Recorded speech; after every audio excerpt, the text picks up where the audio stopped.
বাংলাদেশে একটি রাজনৈতিক দল আবার প্রতিবেশী রাষ্ট্রের কাছে মাথা বিক্রি করে দিয়ে আগামী দিনে ক্ষমতায় আসতে চায়। বাংলাদেশের স্বাধীনতার সার্বভৌমত্বকে অক্ষুণ্ণ রাখার জন্য জীবন দেওয়ার যে চেতনা, সেই চেতনা একটা অন্যতম চেতনা এবং আদর্শিক ভিত্তি ছিল এই জুলাই আগস্ট গণ অভ্যুত্থানের। জুলাই আগস্ট গণ অভ্যুত্থানের যে আদর্শিক ভিত্তি রচনা করার জন্য এখানে আজকে আলোচনা এসেছে, যেটি আমাদের পেপারসে নেই। আমি বলবো আদর্শিক ভিত্তির মধ্যে অন্যতম একটি বিষয়, সেটি হচ্ছে দিল্লি না ঢাকা, ঢাকা ঢাকা।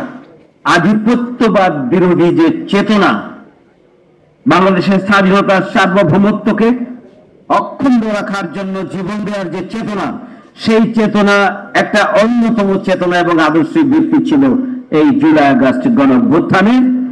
আপনারা নিশ্চয় খেয়াল করেছেন, আজকে নতুন বাংলাদেশে আবারও আধিপত্যবাদ এবং ফ্যাসিস্ট শেখ হাসিনা যে পথে গিয়েছিলেন, আধিপত্যবাদের দোসর হিসেবে তারা ভূমিকা পালন করেছিলেন। আমরা দেখছি বাংলাদেশে একটি রাজনৈতিক দল আবার প্রতিবেশী রাষ্ট্রের কাছে মাথা বিক্রি করে দিয়ে আগামী দিনে ক্ষমতায় আসতে চায়। অবশ্যই জনগণ এটা হতে দেবে না, দেবে না এবং দেবে না। আমাদের প্রার্থী অনেকগুলো বিষয়ে বলা হয়েছে, অন্যতম বিষয় হচ্ছে ত্যাগ করবার এবং শাহাদাতের চেতনায় যখন কোন দেশের মানুষ ফ্যাসিস্ট শক্তির বিরুদ্ধে দাঁড়িয়ে যায়, তখন পাহাড়ের সম কোন শক্তি টিকে থাকতে পারে না।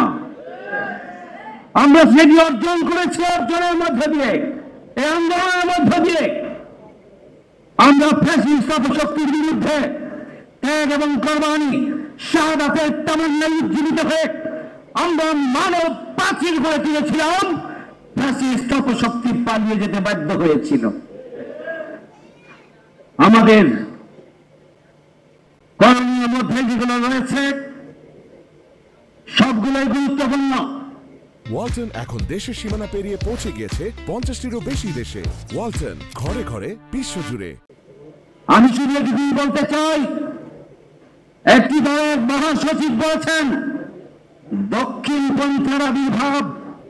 আপনারা লক্ষ্য করছেন জুলাই আগস্ট আন্দোলনই হচ্ছে বাম এবং রামপন্থার বিরুদ্ধে দক্ষিণ পন্থার আবির্ভাব। সুতরাং দক্ষিণ পন্থা নতুন করে আসে নাই। জুলাই আগস্ট আন্দোলনের ভিত্তি হচ্ছে দক্ষিণ পন্থার আদর্শিক ভিত্তি। সুতরাং আগামী দিনে বাংলাদেশে দক্ষিণ পন্থারই আবির্ভাব শুধু নয়, প্রতিষ্ঠা লাভ করবে ইনশাআল্লাহ। আমরা সেভাবেই নতুন বাংলাদেশ বিনির্মাণে আমরা ভূমিকা পালন করব।